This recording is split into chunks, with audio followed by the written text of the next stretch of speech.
لیکن within the circle of their injunctions of the Quran and the Sunnah, باقی جتنے معاملات ہیں وہ عوام کے ہیں.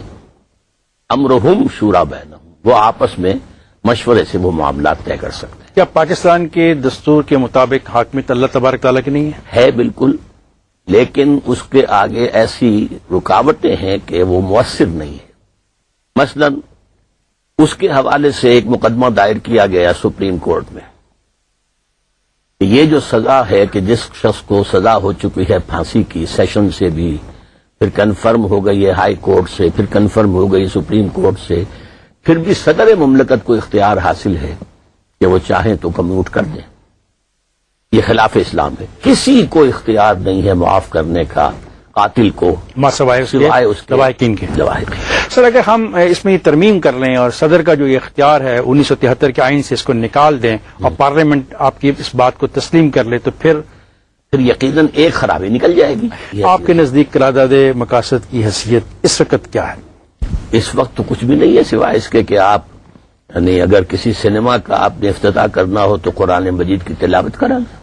قرارداد مقاصد کی موجودگی میں کیا آپ سمجھتے نہیں کہ پاکستان ایک اسلامی ریاست ہے جہاں پہ حاکمیت اللہ تبارک و تعالیٰ کی ہے؟ ایک شرط پوری ہوتی ہے نظری طور پر، وہ بھی عملی طور پر نہیں. اور دوسری یہ کہ اگر اس قرارداد مقاصد میں صرف ایک جملہ ایڈ کر دیا جائے that it will take precedence over the whole of the constitution. آپ کی بات کو مان لیتے ہیں. قرارداد مقاصد کے بارے میں یہ طے کر لیا جاتا ہے کہ اس کو دستور کے باقی تمام آرٹیکلز کے اوپر پورے دستور پر سبقت حاصل ہے. اب شرط کے بعد عمل کی جانب چلتے ہیں. جی، اس کو ماننے کے بعد موجودہ نظام میں کیسے اسلامی ریاست جنم لے گی؟ اس کے لیے دو راستے آپ کے دستور میں تجویز کیے گئے. نمبر ایک طے کیا گیا دفعہ 227 میں no legislation will be done here repugnant to the Quran and the Sunnah. اور یہ اس چیپٹر کا حصہ ہے کہ جو کاؤنسل آف اسلامک آئیڈیالوجی کے عنوان سے آپ کے ہاں چیپٹر ہے پورا. اس کاؤنسل آف اسلامک آئیڈیالوجی کا فنکشن کیا ہوگا کہ وہ سپروائز کرے گی کہ کوئی قانون یہاں پر کتاب و سنت کے منافی نہ بنے. لیکن کاؤنسل آف اسلامک آئیڈیالوجی جو رپورٹ پیش کرے گی اس کا کیا حشر ہوگا؟ دی دستور از سائلنٹ. اس میں ترمیم کر لیں گے. وہ نہیں کی گئی نا. سر ہم بات دیکھیں، ہم ایک اس میں ترمیم کر لی جائے وہ تو میں خود سمجھتا ہوں کہ چند ترمیموں سے نفاق کا منافقت، یہ میں اس کو دستوری منافقت کہتا ہوں. منافق وہ شخص ہوتا ہے کہ جو قانوناً مسلمان ہے حقیقت میں مسلمان نہیں ہے، وہ منافق ہوتا ہے. تو ہمارا دستور منافقانہ ہے، نظام کافرانہ ہے. سر اگر نظام کافرانہ ہے، آپ اور میں اور یہ سب لوگ جو یہ ہمارا پروگرام دیکھ رہے ہیں اپنے آپ کو مسلمان کہتے ہیں، مسلمان گھرانوں میں پیدا ہوئے ہیں. جب پیدا ہوتے ہیں تو ان کے کان میں اذان دی جاتی ہے، جب یہ فوت ہوں گے تو پھر ایک عالم دین کھڑا ہوگا اور وہ نماز پڑھے گا ان کی جنازے کی. تو ان لوگوں کے بارے میں کیا آپ کہیں گے؟ ان لوگوں میں سے میں دو قسمیں کروں گا. ایک وہ لوگ ہوں گے کہ جو اس نظام کو مینٹلی ریکنسائل نہ کریں، سپورٹ نہ کریں. باقی جن لوگوں نے اس نظام کو تسلیم کر لیا ہے اور اسی کے اندر وہ چل رہے ہیں، پھر رہے ہیں، بڑی آسانی سے کھاتے ہیں، پیتے ہیں، عیش کرتے ہیں، پاؤں پھیلا کر سوتے ہیں، اس کو سپورٹ بھی کرتے ہیں، اس میں پارٹیسپیٹ بھی کرتے ہیں، ان کو میں کہوں گا وہ بہت بڑے گناہ میں مبتلا ہے. ڈاکٹر صاحب میں ایسے کہتا ہوں کہ پاکستان میں 6000 سے زیادہ یونین کونسلز ہیں، ان میں لوگ بستے ہیں. ان لوگوں کو آپ مسلمان سمجھتے ہیں؟ They are all Muslims, I always said. میں آپ سے بات کر رہا ہوں، میں لیگل نہیں پوچھ رہا، میں ڈاکٹر اسرار احمد سے اس کی رائے پوچھ رہا ہوں. میری رائے یہ ہے کہ لیگلی دے آر مسلمس، لیکن ایکچولی فاسق ہیں، فاجر ہیں، غیر متقی ہیں، غافل ہیں، ناواقف ہیں، اور ان کے لیے جو ہے وہ فاسق اور فاجر بھی ہیں، لیکن ہے مسلمان. سوال یہ پیدا ہوگا سر کہ پاکستان میں کتنی مساجد ہوں گی آپ کے خیال میں؟ میرے علم میں تو نہیں ہے، میرے پاس کوئی لاکھوں کے قریب تو ہوں گی اگر ہم محتاط رویہ اختیار کریں.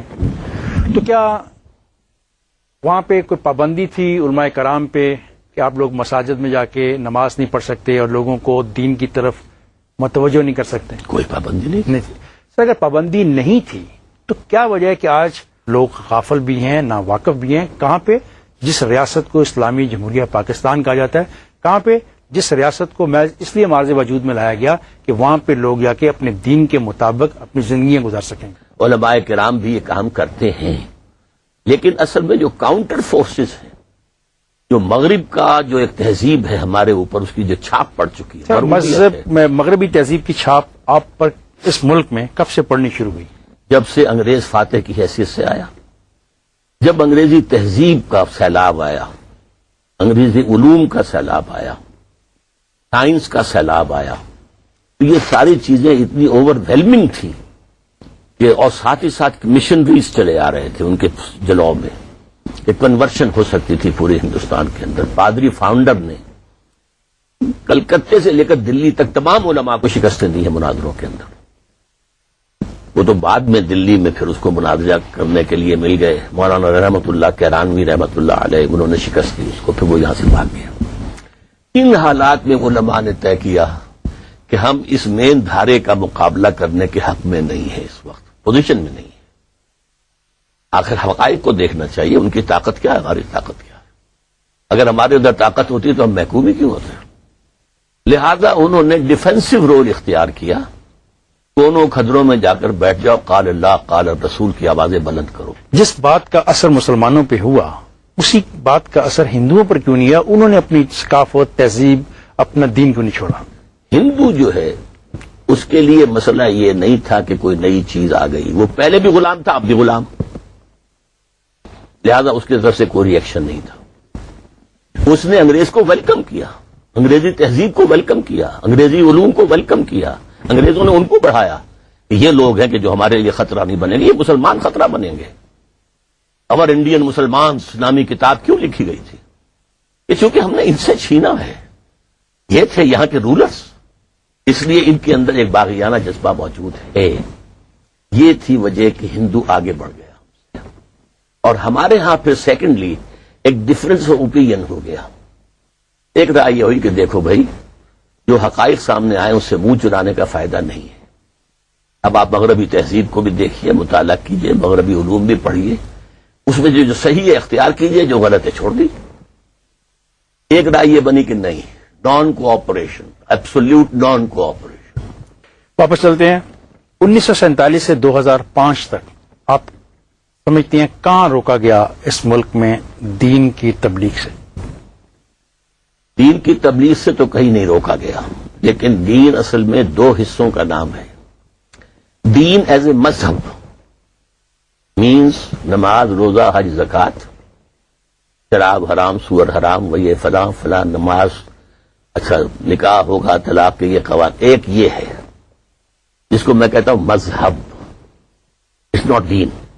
دین ہے ایک مکمل نظام زندگی، the total political socio-economic system according to Allah's deen. That is deen. تو دین سے تو روکا گیا. 1947 کے بعد مداخلت کہاں ہوئی؟ نظام کے بارے میں مداخلت ہوئی ہے، مذہب کے بارے میں نہیں. پہلی مداخلت ہوئی ہے جیسا کہ میں نے بتایا آپ کو کہ جو نمایاں ہے، جیسے میرے نزدیک پہلی مداخلت لیاقت علی خان کا قتل ہے. اس کے بعد مخالفت شروع ہوئی یہاں کے مغربی تعلیم یافتہ طبقے سے. کس کا اسلام نافذ کرو گے؟ شیعہ کا، سنی کا، دیوبندی کا، بریلوی کا، اہل حدیث کا، جماعت اسلامی کا. خود اسلام.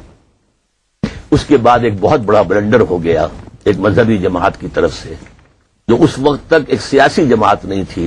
اس نے الیکشن میں حصہ لے لیا. الیکشن میں حصہ لے کر وہ جماعت جو ہے اب وہ ایک پارٹی بن گئی، پولیٹیکل پارٹی. اب اس کی سپورٹ دوسری پارٹیز کیسے کریں؟ لہذا اسلام جو ہے ڈیوائیڈڈ ہو گیا، اور اس کے لیے مختلف فرقوں کی جماعتیں علیحدہ علیحدہ منظم ہو گئی. اس سے جو مومنٹم تھا اسلام کا وہ ختم ہو گیا. These are the 3 stages.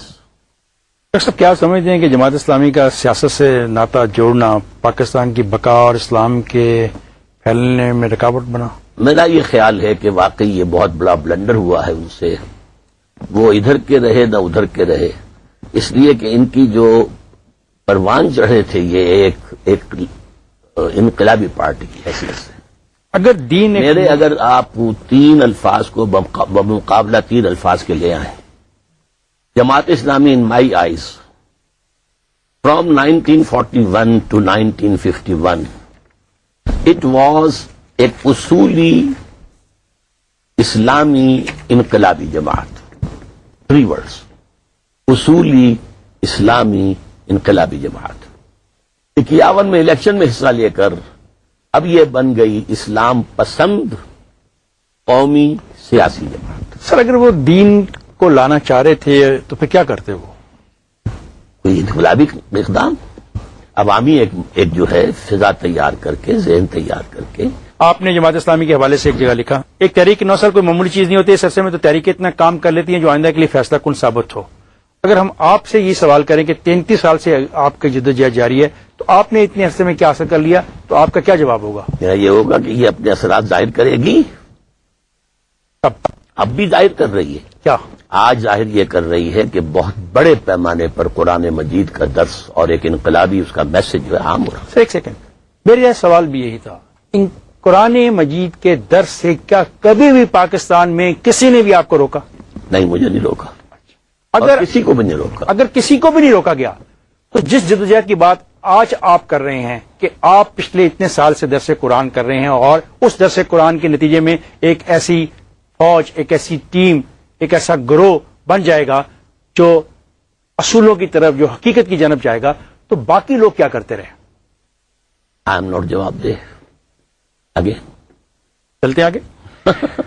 اگر اسلام نظام واقعی اس دور میں قابل عمل ہے تو آپ کس ماڈل کی اختیار کریں گے؟ سعودی، ناٹ ایٹ آل، ایرانی یا طالبانی؟ Not at all. طالبان کا تو ابھی نظام وجود میں آیا ہی نہیں تھا، آؤٹ آف کوشچن. ابھی تو طالبان نے لے دے کر چند قوانین نافذ کی. ڈاکٹر صاحب آپ نے یہ بھی کہا کہ امام مہدی کا ظہور ہونے والا ہے اور جو طالبان ہیں اس کی فوج ہے. میں نے نہیں کہا. میرا پہلا حصہ آپ کا اسٹیٹمنٹ صحیح ہے کہ میرے نزدیک امام مہدی کا ظہور قریب ہے، اور یہ بھی بات میں کہتا ہوں کہ ان کے لیے جو فوج جائے گی ان کی مدد کرنے کے لیے، یہ حدیث نبویہ کی باتیں ہیں جو میں کر رہا ہوں، میری باتیں نہیں ہیں. کیونکہ پروفیسی جو ہے وہ پروفیٹک جو ایک مشن ہے اسی کا حصہ ہوتا ہے. ہم تو نبی نہیں ہیں، پروفٹس نہیں ہیں.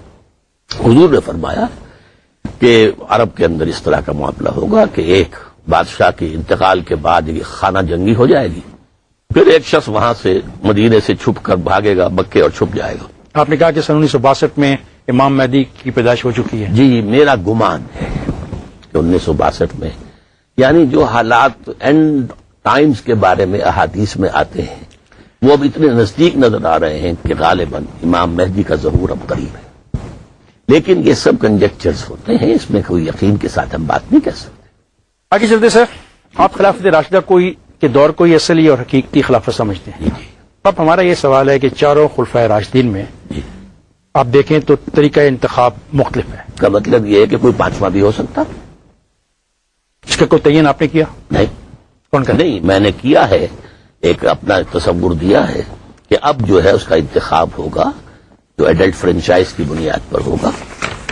اس میں یہ ہے کہ جو شخص بھی میدان میں آئے گا اس کی تھورو اسکریننگ ہوگی. پہلے کردار کیسا ہے، پیسہ تمہارے پاس آیا ہے تو کہاں سے آیا ہے، تمہارے محلے والے تمہیں کیا کہتے ہیں. آئین پاکستان آئین میں بھی یہ لکھا ہوا ہے 62-63 آرٹیکل 62-63 میں، لیکن اس کو طے کر دیا ہے کہ صرف مخالف کینڈیڈیٹ اعتراض کر سکتا ہے. اب مخالف کینڈیڈیٹ جانتے ہیں کہ وہ بھی چور، میں بھی چور. آپ نے طریقہ کہ خلیفہ کا انتخاب بلا واسطہ پورے ملک کے مسلمان کریں گے، اسے پارلیمنٹ کے مجلس شورا کی اکثریت کا محتاج نہیں بنایا جائے گا. جی، تو یہ کیا بات ہوئی؟ پارلیمانی نظام میں یہ ہے کہ ہر وقت جو ممبرز آف پارلیمنٹ ہیں ان کے رحم و کرم پر حکومت کھڑی ہے. ایک گروپ پھدک جائے تو بنٹ گئی. لہذا پرائم منسٹر یا جو بھی ان پاور ہیں ان کا سب سے زیادہ وقت لگتا ہے لوگوں کو راضی رکھنے میں، and they buy them out. اس نظام میں نہیں ہوگا. اس میں تو نہیں ہوگا. اس میں تو وزیر جو ہے آپ کو معلوم ہے، صدر جو ہے امریکہ کا جس کو چاہتا ہے وزیر بناتا ہے. بلکہ انہوں نے ایگزیکٹو کو اور مقننہ کو، لیجسلیچر کو اتنا علیحدہ کر دیا ہے کہ فرض کیجئے کہ ایک صدر چاہتا ہے ایک سینیٹر کو وزیر بنانا تو اسے وہاں سے استعفیٰ دینا پڑے گا. کانگریس مین کو لینا چاہتا ہے تو اس کو وہاں سے استعفیٰ دینا پڑے گا. آپ کی کتاب پاکستان میں نظام خلافت کیا، کیوں اور کیسے، صفحہ 17 آپ نے تحریر کیا. سیاست و ریاست کے سلسلے میں شریعت اسلامی نے صرف اصول عطا کیے ہیں، اس کی کوئی شکل کا تعین نہیں کیا. جب سیاست اور ریاست کی کوئی شکل بھی لازم نہیں ہے تو موجودہ نظام حکومت میں کیا خرابی ہے، اور خلافت ہی کو آپ واحد نظام حکومت کے طور پہ کیوں لینا چاہتے ہیں؟ جو خلافت کو تو اس لیے کہ مسلمان ہیں، ہمارا ایمان خلافت پر ہے. ہمارے جبکہ اسلام میں تو تعین ہی نہیں ہے. اسلام میں خلافت کا تعین کہاں ہے؟ کچھ اصولوں کا تعین ہے، ڈیٹیل نقشوں کا تعین نہیں ہے. ساورنٹی اللہ کی not only in principle but also practically. Number one, اللہ اور اس کے رسول کے احکام کی بالا دستی over everything, over every aspect of the life. Number three, کون طے کرے گا کہ کتاب و سنت سے تجاوز ہو گیا یا نہیں؟ جوڈیشری تو طے کرے گی. کوئی علماء کا بورڈ نہیں ہوگا، کوئی راہبر نہیں ہوں گے. نمبر چار، non Muslims will be second rate citizens. یہ سب سے کڑوی گولی، یہ دیکھیں یہ سب سے کڑوی آپ گولی کیا ہے. کر رہے ہیں، بٹ آئی ہیو ٹو سے کیا کر رہے ہیں آپ؟ صحیح کر رہا ہوں. توبہ توبہ توبہ. Legislation in Islam is based on Quran and the Sunnah.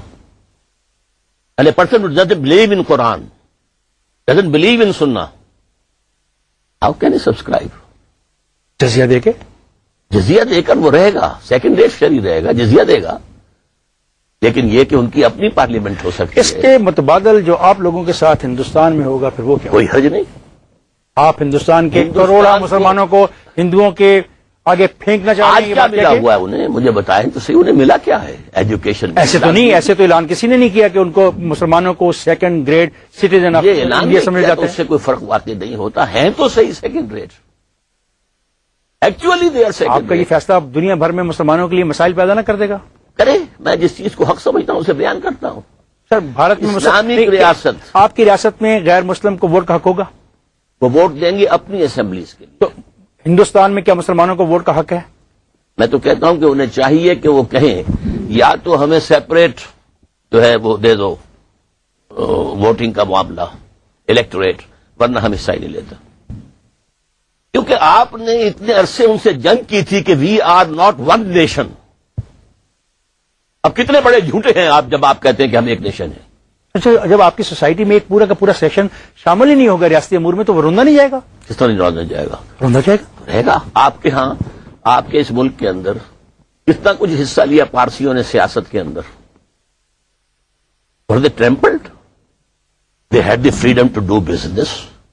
They had the freedom to take education. بہترین تعلیمی ادارے کراچی میں پارسیوں نے بنائے، بہترین ہسپتال پارسیوں نے بنائے. They lived as respectable minorities. اس اعتبار سے یہ ووٹ سے کچھ حاصل نہیں ہوتا، یہ سوائے فراڈ کے. Sir were they ever declare second grade? Never. But what I am saying is, if they are declared, there is no harm.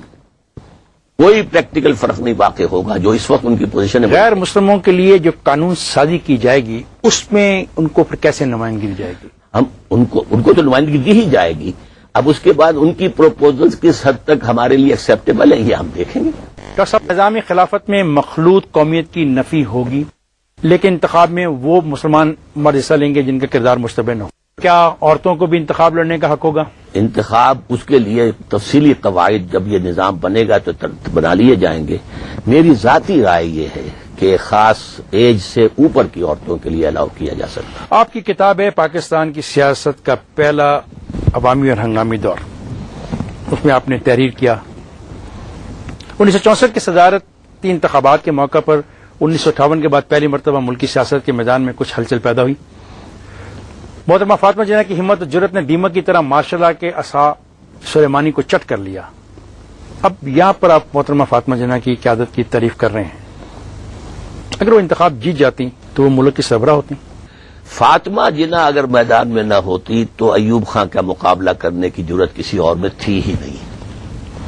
اس پہلو سے اس کا موجود ہونا اس وقت ان کا وہ ایک یعنی بہترین بات تھی تو عورت ہی نا. عورت تھی، ٹھیک ہے، لیکن اس نے چیلنج کیا جیسے حضرت عائشہ صدیقہ رضی اللہ تعالی عنہا نے چیلنج کیا. وہ آئی میدان میں. کیا عورت سربراہ بن سکتی ہے؟ عورت سربراہ میرے نزدیک اس کے لیے بھی کوئی حرمت قطعی نہیں ہے اسلام میں سربراہ بننے میں، لیکن یہ ہے کہ اسلام کا مجموعی نظام جو ہے اس کے اندر اس کا بہت کم امکان ہے. آپ کی کتاب میں لکھا ہوا ہے کہ عورت سربراہ نہیں بن سکتی. کون سی کتاب میں؟ پاکستان میں نظام خلافت اس کے سر پیج ہم صفحہ 29 کا حوالہ دے رہے ہیں، اس میں آپ نے سب ہیڈ لائن 8 میں کیا خواتین کی شرکت، آپ پڑھ کے سنا دیں، مجھے دکھا دیجیے. رائے اس پورے نقشے میں خواتین کی شرکت اور شمولیت کا سوال. تو اس سلسلے میں یہ امر تو قطعی طور پہ طے ہوگا کہ کوئی عورت خلافت کے منصب پر فائز نہ ہو سکے گی، اس لیے کہ یہ اگرچہ حرام مطلق تو نہیں مگر مکروہ تحریمی کی حد تک ناپسندیدہ ضروری ہے. میری بات تو واضح ہو گئی، حرام مطلق نہیں ہے کہ آپ نے تو بات طے کر لی کہ یہ امر تو قطعی طور پہ طے ہوگا کہ کوئی عورت خلافت کے منصب پر فائز نہ ہو سکے. یہ صحیح ہے. اصل میں آپ نے پہلے لفظ خلافت کا استعمال نہیں کیا تھا، حکمرانی کا کیا تھا. اسلامی ریاست میں سربراہ کون ہوگا؟ اسلامی ریاست نہیں کہ خلافت، اسلامی ریاست تو ساری اسلامی ریاستیں کہلاتی ہیں. میں مدنی ملت کے حوالے سے بات کر رہا تھا. اب یہ سوال وہ ہمارے اسلامی ریاست تو نہیں تھی. ٹھیک. آپ نے اپنی کتاب پاکستان میں نظام خلافت کیا کیوں اور کیسے میں تحریر کیا کہ پاکستان کو دوست ممالک بالخصوص چین کے ساتھ باضابطہ دفاعی معاہدہ کرنا چاہیے.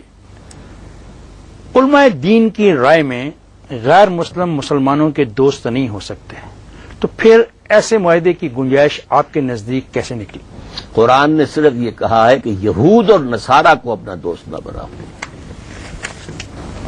چینیوں کا نام نہیں لیا، ہندوؤں کا نام بھی تو نہیں لیا نا؟ نہیں لیا. تو ہندو ہمارے دوست ہو سکتے ہیں؟ بنا سکتے ہیں، ہندو کے ساتھ ہم دفاعی معاہدے میں جا سکتے ہیں؟ جا سکتے ہیں، ہندو کے ساتھ ہم مشترکہ معاہدے کر سکتے ہیں؟ کر سکتے ہیں. آگے چلتے ہیں کہ آپ کی رائے میں اجتہاد کا حق پارلیمنٹ کو ہونا چاہیے. پارلیمنٹ سے مراد کیا ہے؟ جو موجودہ میری بات سنیے. قومی اسمبلی اور سینٹ ہے اور صوبائی اسمبلیاں موجود ہیں ہمارے وہ ملک میں، اجتہاد نہیں کریں گی، وہ یہ طے کریں گی کون سا اجتہاد اڈاپٹ کریں. دیکھیے علماء ہے، یہ دیوبندی علماء کا اجتہاد ہے، یہ بریلی علماء کا اجتہاد ہے، یہ وہاں قوم کا اجتہاد نہیں ہو سکتا، قوم کا اجتہاد تو مسلمانوں کا اجتہاد نہیں ہو سکتا. قوم انہی پر مشتمل ہے. اجتہاد سب کرے. کس کا اجتہاد قانون کا درجہ حاصل کرے گا؟ اس کا فیصلہ کون کرے گا؟ پارلیمنٹ. کن لوگوں پہ مشتمل جن پارلیمنٹ پر بھی ہو. جن میں آپ البتہ میری بات پوری ہو جائے، البتہ ہر شخص کو یہ حق حاصل ہوگا کہ جوڈیشری کا کنڈا کھٹکھٹائے جا کر جناب انہوں نے جو یہ قانون بنایا ہے یا جو قانون یہ بنانے جا رہے ہیں اس یہ پورا کا پورا یا اس کا یہ حصہ شریعت کے خلاف ہے. لیکن سر اگر پارلیمنٹ میں ایک فقہ کی اکثریت ہو تو کیا جو اجتہاد ہے وہ اسی فقہ کے حق میں نہ ہو جائے گا؟ یہ تو ڈیفیکٹو شکل ہو سکتی ہے اگر پارلیمنٹ میں ایک ہی فقہ کی اکثریت ہو، لیکن جو چیز میں تجویز کروں گا وہ یہ ہے کہ ہمیں اس سے اٹھ کر اسلامی نظام قائم نہیں ہوگا جب تک کہ ہم فقہی تقسیموں سے اٹھ نہیں جائیں گے. سر آپ نے خود لکھا ہے کہ اس میں ہرگز کوئی شک نہیں کہ فقہی اختلافات ایک حقیقت واقعی ہیں اور ان کو یکسر ختم کر دینا ممکن ہی نہیں، محال عقلی ہے، اور عہد حاضر کی اسلامی ریاست یا نظام خلافت میں ان کو مناسب قانونی اور دستوری حیثیت دینا لازمی ہے. سر کیا ایک ملک میں دو مختلف فقہی قوانین چل سکیں گے؟ نہیں. اصل میں اس بات کو سمجھ لیجئے کہ قانون کے دو حصے ہیں، the personal law and the law of the land. Law of the land بھی ہو سکتا ہے، پرسنل لا 100 بھی ہو سکتا پاکستان میں لا آف دی لینڈ کون ہوگا؟ ہے. لا آف دی لینڈ جو بھی بنائے گی پارلیمنٹ. آپ کی رائے میں اسلامی ریاست میں سیاسی جماعتوں کی اجازت ہوگی جن کو الگ الگ منصور بھی ہو سکتا ہے؟ جی. جب ایک نظام، ایک قانون اور ایک ہی طریقہ رائج ہوگا تو سیاسی جماعتوں کو کیا مقصد ہوگا؟ سیاسی جماعتوں کا مقصد ہوگا کہ جو ڈیٹیلز ہیں جو کتاب و سنت کے اندر تفصیلاً نہیں آئی ہیں اس میں ہمیں جو رائے بنانی ہوگی تو اس میں ایک کا منشور ایک ہے، دوسرے کا اور ہے. صوبوں کو کتنے حقوق دیے جائیں، کتنے مرکز کے پاس رہے، یہ کتاب و سنت کی بحث تو نہیں ہے. سر معذرت چاہوں گا، گستاخی اگر نہ کروں. نہیں، ضرور کریں. ایسی صورتحال میں جب اسلامی ریاست میں سیاسی جماعتوں کی اجازت ہوگی جن کا الگ الگ منشور بھی ہوگا تو کیا ایسا نہیں ہوگا کہ جو سیاسی جماعتیں ہیں وہ فقہوں کی بنیاد پر ہی بنیں گی؟ اگر بنے بھی تو فقہ کو ہم حرام تو نہیں کہتے. تو آج پاکستان کے اندر جو تقسیم ہے، آج پاکستان کے اندر جو تقسیم ہے اس کو تو آپ برا سمجھتے ہیں. میری بات سنیے، ایک ہم اس کو جو ہے اس کی اجازت نہیں دیں گے کہ شریعت کے اندر جو ہے جو لا آف دی لینڈ ہے ان میں فقہوں کو بنیاد بنایا جائے. سر میں اور چل کے کھل کے بات کرتا ہوں. ہم آپ کو پڑھتے ہیں تو ہم دیکھتے ہیں کہ آپ ان مذہبی جماعتوں کے خلاف ہیں جو سیاست میں اپنے آپ کو ملوث کر چکی ہیں، جو فقہوں کی بنیاد پر سیاست میں ان کر کے رہی ہیں، خلاف نہیں ہوں، ان کے طریقہ کار کے خلاف. جو فقہوں کے حوالے سے سیاست کرتی ہیں، شیعہ کی ہیں، سنیوں کی ہیں، آپ اس کی مخالفت کرتے ہیں، دیوبندی آپ اس کی مخالفت کرتے ہیں، وہابی۔ لیکن اس میں آپ ان کو موقع دے رہے ہیں اور آپ تسلیم کر رہے ہیں کہ وہ اس بنیاد پہ سیاست کر سکتے ہیں۔ یعنی یہ کہ ان کو اصل تو موقع ہم دے رہے ہیں پرسنل لا کا، پرسنل لا کے قوانین بنانے کے اندر وہ کوئی کام کریں، اپنی بات کہیں، اس کو پھر سامنے لے کر آئیں تو اعتراض نہیں ہوگا، لیکن ہم ہر جماعت کے جو منشور ہوگا اسے ہم اسکرین کریں گے، جیسے صدر کے لیے جو امیدوار آئے گا اس کی اسکریننگ ہوگی، منشور ول بی اسکرین، کہ اس میں کوئی چیز کتاب و سنت کے منافی نہ ہو۔ یعنی ان سیاسی جماعتوں کو پہلے اپنا منشور آپ کو دینا پڑے گا اسکریننگ کے لیے، اسکریننگ کے لیے۔ تو پھر آزادی کیا ہوئی؟ آزادی کا کی ہوئی؟ آزادی اظہار کا ہوئی؟ مادک پدر آزادی کے ہم قائل نہیں ہیں، آزادی within the injunctions of the Quran and the Sunnah. اس رائے سے اتفاق کرتے ہیں کہ حکومت کی اجازت کے بغیر کوئی شخص جمعہ نہیں پڑھا سکتا؟ یہ فقہ اسلامی کا اصول یہی ہے، عملاً تو میں خود اس کے خلاف کر رہا ہوں۔ 40 برس سے اگر جمعہ پڑھا رہا تھا میں تو کسی کی اجازت سے نہیں پڑھا رہا تھا، لیکن اسلامی جو بھی ملک بنے گا، حکومت ہوگی، اس میں یہ تو آپ مجھے تو جمعہ نہیں پڑھانے دیں گے پھر آپ؟ ہے نہیں، مجھے کیا، مجھے بھی نہیں ہوگا، آپ کو کیا، unless I have been approved by the government۔ صحیح، تو پھر ایک فرد کا ریاست نہ بن جائے گی کہ الیکشن میں حصہ نہیں لے سکتا، سیاسی جماعت نہیں بنا سکتا، خطبہ نہیں دے سکتا؟ آپ کی باتیں تمام سے کون نہیں لے سکتا؟ آپ نے کہا کہ جن لوگوں کو اجازت ہوگی اس کے لیے تعین کیا جائے گا، ایسے لوگ حصہ لیں گے، ایسے لوگ حصہ نہیں لیں گے، جو الیکشن کے اندر امیدوار بن کر آئے ہیں۔ ایک اور پھر آپ نے کہا کہ وہ جو سیاسی جماعتیں ہیں ان کو پہلے اپنا دکھانا پڑے گا، وہ سیاسی جماعت کائے کو بنا رہے ہیں، کیوں بنا رہے ہیں، اس پہ بھی آپ اجازت نہیں دے رہے، اور یہ جو خطبہ ہے اس کی بھی آپ اجازت نہیں دینا چاہتے، سب چیزیں ایک آدمی کے ہاتھ میں رہیں گی، تو یہ بڑی بدترین عملیت نہیں ہو جائے گی آج کے دور میں؟ اس مسئلے میں نے خود ابھی سوچا نہیں ہے، لیکن میں نے آپ کو بتایا کہ فقہ کے مطابق ایسا ہی ہے۔ سر میں ڈاکٹر صاحب آپ سے پوچھنا چاہ رہا ہوں، کیا کریں، اتنا اقتدار آپ جب ایک آدمی کو دے دیں گے تو پھر انجام کیا ہوگا؟ ایک آدمی تو نہیں ہوگا نا، کون؟ آخر جو بھی خطیب ہوں گے ہزاروں ہوں گے، لاکھوں ہوں گے، مسجدیں لاکھوں ہیں، اور ان کے اندر صاحب ہمت لوگ بھی ہوں گے، صاحب عظیمت لوگ بھی ہوں گے، سب کے سب صرف government service your faithful servant تو نہیں ہے۔ آگے چلتے ہیں، آپ نے تحریر کیا کہ وحدانی، فیڈرل اور کنفیڈرل نظام سب جائز جائز ہے۔ بالکل کہا۔ اب پہلی بنیادی بات تو ہے کہ فیڈرل اور کنفیڈرل نظام آپس میں متصادم بھی ہیں، فیڈرل اینڈ کنفیڈرل، فیڈریشن اور کنفیڈریشن میں فرق ہے، فرق تو ہے، تو یونٹری میں نہیں ہے۔ یونٹی بھی ہے۔ اچھا، جب یہ تینوں میں فرق بھی ہے اور آپ کے نزدیک یہ جائز بھی ہے اور خلافت بھی آپ کے نزدیک جائز ہے، تو کیا خلافت وحدانی نظام ہے، کیا خلافت فیڈرل نظام ہے، یا کیا خلافت ایک کنفیڈریشن نظام ہے؟ یہ لوگ it will be left on the free choice of the people, یہ امرہم شورا بینہم ہے، یہ ان کا معاملہ۔ قرآن نے نہ یہ کہا کہ وحدانی بناؤ، نہ یہ کہا کہ فیڈرل بناؤ، نہ یہ کہا کہ کنفیڈرل بناؤ۔ آپ کس کو سپورٹ کرتے ہیں؟ میں تو نمبر 1 کو، لیکن یہ کہ خلافت راشدہ کے کچھ خصائص ایسے ہیں جو دنیا میں اب دوبارہ نہیں آ سکتے۔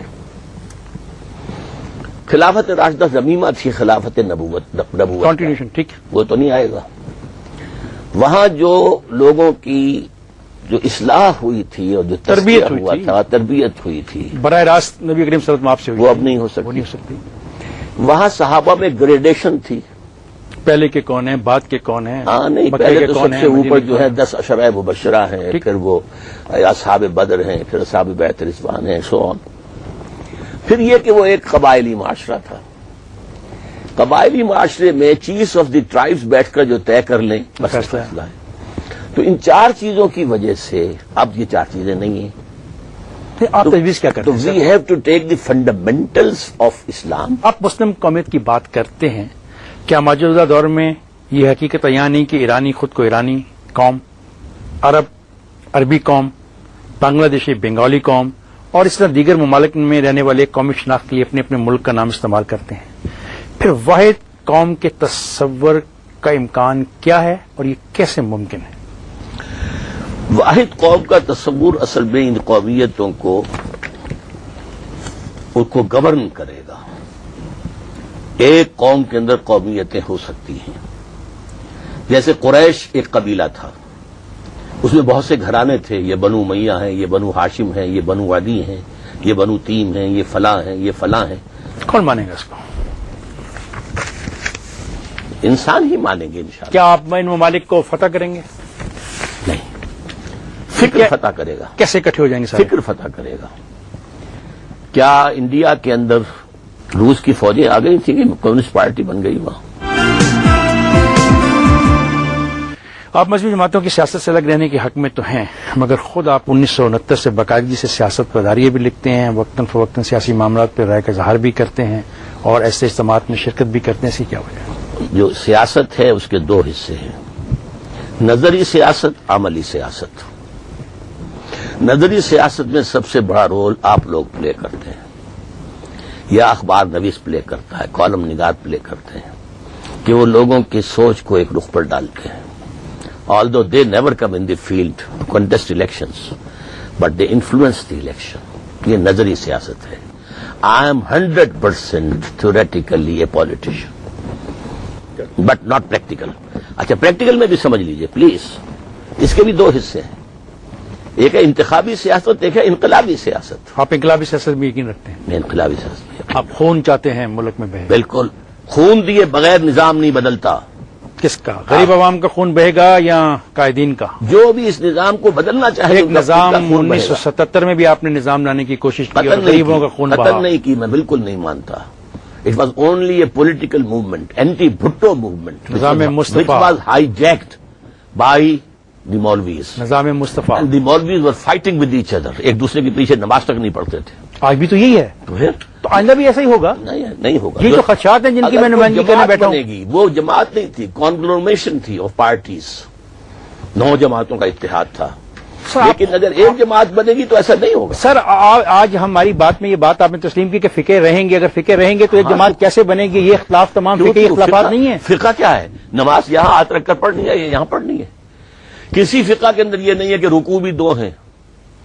اگر رکوع 2 ہوتے ایک رکعت کے اندر تو پھر نماز کیا کبھی 2 رکوع کے معاملے پر اس ملک کے اندر کوئی فساد ہوا؟ ہے ہی نہیں نا. تو فساد کن باتوں پہ ہوتا ہے اس ملک میں؟ وہ تو ہیں کچھ چیزیں کہ اگر آپ نے حضرت عائشہ کو کسی نے گالی دے دی ہے، کسی نے کوئی توہین کر دی ہے حضرت حسین کی، یا یہ تعزیہ نکلتا ہے تو اس راستے سے نہ نکلے. آپ کے بارے میں کہا جاتا ہے کہ فقہوں کے معاملے میں آپ ریلیجسلی انٹالرنٹ ہیں. نہیں، قطعاً نہیں. کہا گیا آپ کے بارے میں. بالکل. آپ ایک کمیٹی کے سربراہ تھے اور وہ کمیٹی اسی لیے توڑ دی گئی کہ وہ اس کے جو دوسرے شرکا کا کہنا تھا کہ ڈاکٹر اسرار صاحب جو ہیں وہ فقہی طور کے اوپر نہیں چل پائیں گے. ان کا کہنا تھا ریلیجسلی انٹالرنٹ. ان کا کہنا تھا. ان کا کہنا تھا. یہ میں تسلیم نہیں کرتا. ایسا کیوں کہا؟ اس لیے کہا انہوں نے کہ انہیں اپنی چودراہٹ خطرے میں نظر اس نے شاید اس لیے نہیں کہا کہ وہ کہتے ہیں کہ انہوں نے آپ نے 7 محرم کو اپنی بیٹی کی شادی کر. اس میں مجھے قطعاً کسی کی دل آزاری کا میرے پیش نظر نہیں تھا، بلکہ واقعہ یہ ہے کہ مجھے اندازہ ہی نہیں تھا کہ شیعہ اس معاملے میں اتنے سینسیٹیو ہیں. ہمارا جو تنظیم اسلامی کا ہے ایک اجتماع سالانہ ہونے والا. آپ جیسے عالم دین کو یہ احساس نہیں تھا کہ شیعہ حضرات اس معاملے میں اتنے سینسیٹیو ہیں؟ نہیں، مجھے نہیں تھا. میں عالم دین ہوں بھی نہیں نا. سر سنی بھی اس معاملے میں سینسیٹیو ہیں. سنی بھی اس جو 10 روز ہیں اس ماہ کے اس ماہ کو کیا مطلب پورے محرم کو نکال دیتے ہیں. اس چیز کو اصولاً میں غلط سمجھتا ہوں، اس لیے کہ اگر اسی بنیاد پر آپ نکالنا شروع کر دیں تو شوال کے نکال دیجئے 10 دن. یہ ہے وہ بحث. ڈاکٹر صاحب اب آپ اس بحث پہ آ گئے. یہ ہے وہ بحث جس کا مجھے جواب چاہیے. جی میں دے رہا ہوں کہ پاکستان میں تو اتنے واضح فقہوں کی موجودگی میں جس ریاست کی بات آپ کرتے ہیں وہ کیسے ممکن ہو سکے گی؟ وہ ممکن ہو سکے گی اگر یہ دونوں فقہ اس بات پر راضی ہو جائیں جس پر کہ ایران کا کانسٹیٹیوشن جو ہے بیسڈ ہے. ایران کے کانسٹیٹیوشن میں یہ ہے کہ ایران میں law of the land will be 12 شیعوں کا، جعفری فقہ کا. But all the minorities will have full independence. Minorities sir Pakistan میں آپ شیعہ کو مائنورٹیز کہہ سکیں گے؟ تعداد کے اعتبار سے تو ہے. سر لفظ مائنورٹی جو سے میننگز نکلتے ہیں، کیا اتنا بڑا ایک فقہ ماننے کو تیار ہو جائے گا؟ وہ اگر مانیں گے نہیں تو اس کا اندیشہ یہ ہوگا کہ پھر یہاں اسلام نہیں آ سکتا. آگے چلتے ہیں. غلام احمد کے نعرہ منسوخی جہاد و قتال کے بارے میں آپ کی کیا رائے ہے؟ میرے نزدیک غلط ہے. قتال جاری رہے گا. حضور نے فرمایا اس دن سے جس دن سے اللہ نے مجھے مبعوث کیا اس دن تک جب کہ مسلمان حضرت عیسیٰ کے ساتھ ہو کر دجال سے جنگ کریں گے. البتہ قتال کے لیے کچھ شرائط ہیں. قتال فی سبیل اللہ کے لیے پہلے ایک جماعت تیار کی جاتی ہے، اس میں ایمان، تقوی، خلوص، للہیت پیدا کی جاتی ہے، سمع و طاعت کا خوگر بنایا جاتا ہے، اور انہیں ڈسپلن کا پابند کیا جاتا ہے. ایک امیر کے پیچھے پھر وہ قتال. کون امیر ہے آج جس کے کہنے پر آپ جہاد چاہتے ہیں جاری رہے؟ جو بھی اس جماعت بنے گی تو امیر ہوگا. ابھی جماعت تو نہیں بنی. نہیں بنی نا. تو یہ جو جہاد ہو رہا ہے، جہاد کے نام پر جو قتال ہو رہا ہے، اس کی اسی آپ لیے حمایت میں نے کرتے ہیں؟ کہا ہے کہ ان میں سے اکثر جہاد فی سبیل اللہ نہیں ہے. اکثر یا سارے؟ نہیں، میں نے ایک کو ایگزیمپٹ کیا ہے اس میں، کس کو؟ اور وہ تھا طالبان کا جہاد against the northern alliance. Taliban 90% رقبے پر قابض ہو چکے تھے. طالبان نے وہاں پر 100% امن قائم کر دیا تھا. طالبان نے کچھ اسلامی قوانین نافذ کیے تھے. طالبان کا معجزہ یہ ہے کہ ایک حکم پر پاپی کی کاشت ختم ہو گئی تھی. ایک حکم. اس اعتبار سے وہ ایک جینوئن اسلامی حکومت بن گئی تھی، اور جو شمالی اتحاد لڑ رہا تھا وہ ان کے خلاف تھا، اور ایک امیر کے پیچھے، ملا عمر کے پیچھے یہ جہاد ہو رہا تھا. سو آل دی کنڈیشنز ور دیئر. کیا آپ نے مناسب قوت فراہم ہو جانے کے بعد آخری اقدام کی عملی صورتحال کی تیاری کی ہوئی ہے؟ وہ تیاری نہیں کرنی ہوتی، وہ تو عین وقت کے اوپر ساری صورتحال پیدا ہو جاتی ہے. کوئی ضرورت نہیں ہے منصوبہ بندی کی، پلان کرنے کی، کچھ نہیں، پھر دیکھی جائے گی جو ہوگا. ایسے ہوگا تو بہت بڑی انارکی نہیں جنم لے لے گی. انارکی کے جنم دینے کا تو ہم نے راستہ روک دیا. اقدام ایک پارٹی مضبوط ہو اور جو کنٹرول کر سکے. ڈاکٹر صاحب جب آپ یہ بات پاپولیشن بٹ کنٹرول. ڈاکٹر صاحب جب آپ یہ بات کہتے ہیں تو پھر آپ نے اپنی کتاب اسلام کی انقلابی فکر کی تجدید و تعمیر اور سے انحراف کی رائیں صفحہ 58 پہ یہ کیوں لکھا، اقدام اور تصادم کے نتائج کیا ہوں گے؟ یا تخت یا تختہ، آپ کس کے لیے تیار ہیں؟ دونوں کے لیے. کتنے لوگ مریں گے؟ آل ڈیپینڈز اپون کتنے لوگ مریں گے؟ I can't say. آپ کا کیا جو اندازہ مریں ہے؟ گے وہی کامیاب ہو. آپ کا اندازہ کیا ہے؟ میں کچھ نہیں کہہ سکتا. کیا آپ اپنی جدوجہد میں سوسائڈ بامبنگ کے حامی ہیں؟ نہیں، میں نہیں، حامی نہیں ہوں، لیکن اس وقت جو ہو رہی ہے اسے کنڈون کرتا ہوں کہ ان کے پاس کوئی راستہ نہیں رہ گیا ہے کہ وہ کوئی جوابی کارروائی کر سکے، کوئی اپنے حقوق کا تحفظ کر سکے. They have been pinned against the walls. Maulana Noor Rahman Shariah board Bharat نے آپ کے بارے میں کہا، علماء حق کی رائے میں آپ کے لیکچرز کو سنتے وقت احتیاط سے کام لینا چاہیے کیونکہ آپ مستند عالم دین نہیں ہیں. بالکل صحیح ہے. تو پھر میں کیا کروں؟ میں تو آپ کو بڑے غور سے سنتا ہوں. احتیاط سے کام لیجیے. کیسے لوں؟ اس لیے کہ آپ کو چاہیے کہ ایک آدھ تفسیر اور بھی زیر مطالعہ رکھیں.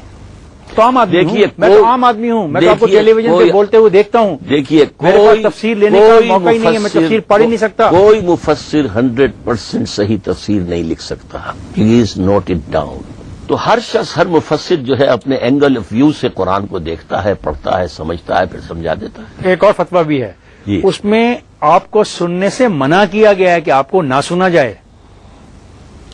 جہاں یہ بھی ہونے والی بات ہے، اس لیے کہ ہر دور کے علماء کا جو اپنا ایک مقام مرتبہ ہوتا ہے، اگر کسی بھی پہلو سے وہ محسوس کریں کہ اس کو کوئی مجروح. ڈاکٹر صاحب جب علماء ہی متفق نہیں ہو رہے آپس میں تو قوم کیسے کٹی؟ علماء کبھی متفق نہیں ہوں گے. پھر قوم بھی کبھی ایک اکٹھی نہیں ہوگی. نہیں، قوم ہوگی. علماء کے ماننے والے آ جائیں گے، آ جائیں گے.